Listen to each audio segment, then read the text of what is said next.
significant number of them.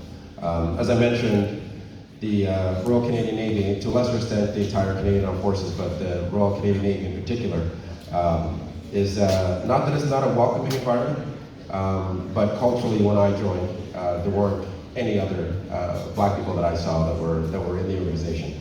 And so life on board ship is very different than life ashore.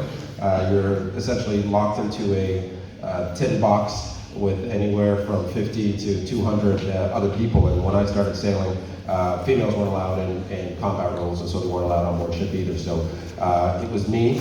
My first sail was me and 237 white males. 200 miles off the coast, sailing at sea for 3 weeks.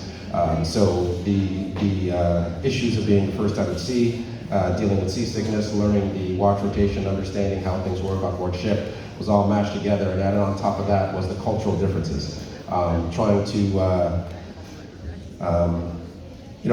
Trying to determine when somebody's asking me where I'm from, if they're asking because they're generally curious, because they might know somebody from that area, or if they're trying to intimidate you, they're trying to say that you don't belong. Trying to decipher that as a young man is very difficult.